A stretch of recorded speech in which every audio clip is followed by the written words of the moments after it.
Hello everyone, and welcome to MyniQ podcast. I'm your host, and I'll be sharing short English stories and conversations with you every day. Today's episode is Burning the Net.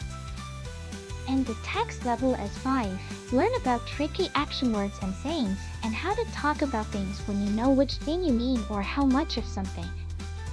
Stick around till the end for 5 quick questions to test your understanding. Alright then, let's get listening. Burning the net.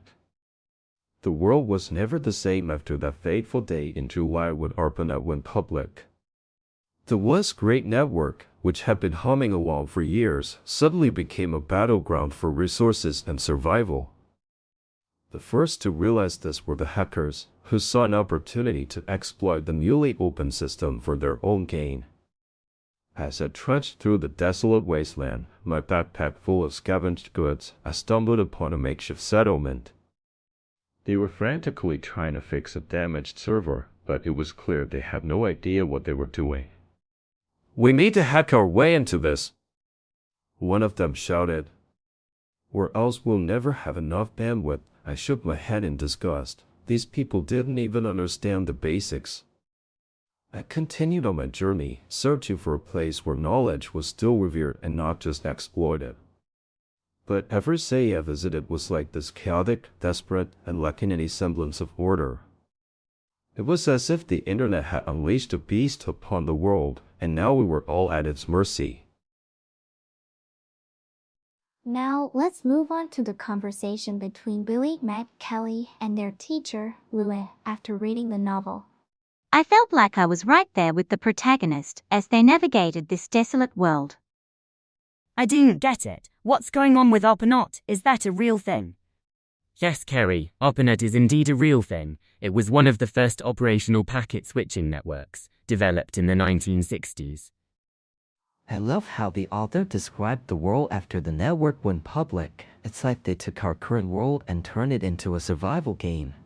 Exactly, and I think that's what made it so compelling. The way the author wove together science, history, and fiction was pure magic.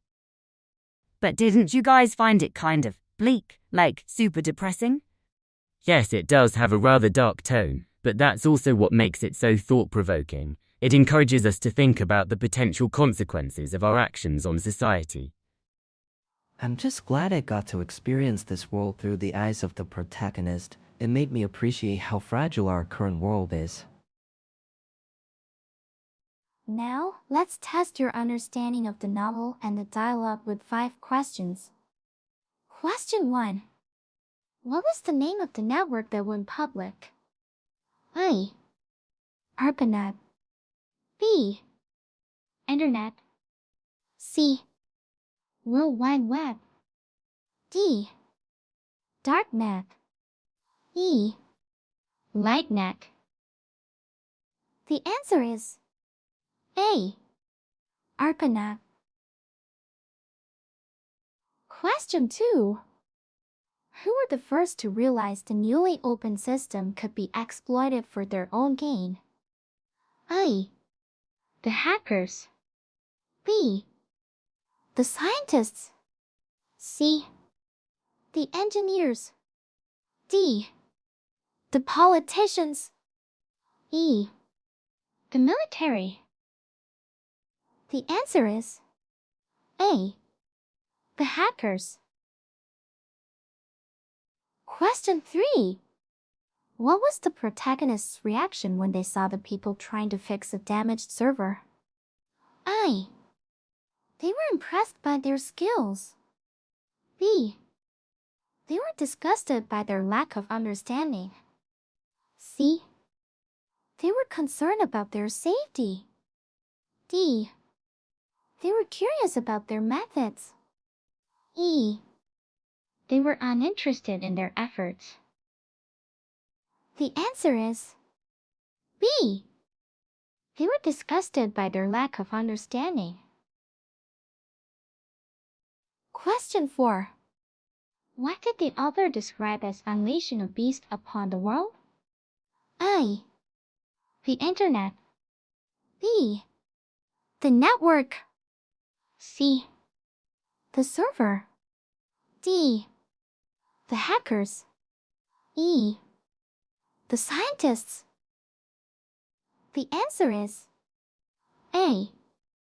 The internet. Question 5. According to Le, what was ARPANET in reality? A. A fictional network. B. One of the first operational packet switching networks. C. A real-time network. D. A local area network. E. A wide area network. The answer is B. One of the first operational packet switching networks. That's it for today's quiz. How many did you answer correctly?